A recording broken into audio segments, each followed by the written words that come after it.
এই গাছগুলো যত ছাঁটবে তত ঝাঁকড়া হয়। এরকম কিছু গাছ পৃথিবীতে আছে কিনা? হ্যাঁ কিনা বলেন? আছে। কোরআন এমনই একটি কিতাব, এমনই একটি গাছ, এই কোরআনের বিরুদ্ধে যত লিখবে, যত বলবে, কোরআনের জনপ্রিয়তা আল্লাহর জমিনে ততটাই বাড়বে। বলুন ইনশাআল্লাহ।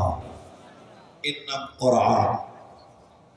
অথচ আমরা মুসলমানেরা, আমরা মুসলিমেরা, আমরা মুসলমানেরা কোরআনের ইতিহাস জানি না, কোরআনের অস্তিত্ব জানি না, কোরআনের হিস্টোরি জানি না, কোরআন কেন কেন কেন সেটাও জানি না।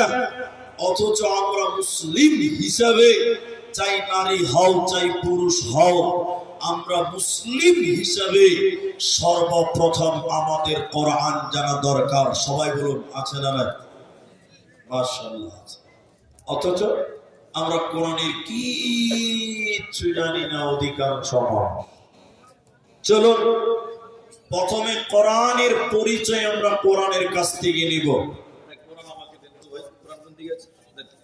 প্রথমে আমরা কোরআনের পরিচয় কোরআনের কাছ থেকেই নিব। কোরআন তার নিজের পরিচয় দেবে ইনশাআল্লাহ। আমরা আপনারা আমার দিকে অ্যাটেনশন হন।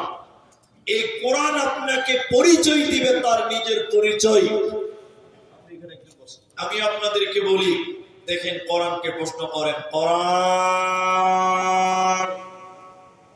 হে কোরআন তুমি কোন জায়গাতে এসেছিলে তুমি বলো। এক নম্বর প্রশ্ন। কোরআন তার জবাব দিচ্ছে, বিসমিল্লাহির রহমানির রহিম, লা উকসিমু বিহাযাল বালাদ। কোরআন বলছে আমি দুইটি শহর কেন্দ্রিক নাজিল হয়েছি বান্দা। ওই দুইটি শহর বহরমপুর মালদা নয়, মালদা জঙ্গিপুর নয়। ওই দুইটি শহর কোরআনী স্থান পেয়েছে। একটা মক্কা মুকাররমা, অপরটি মদিনা মুনাওয়ারা।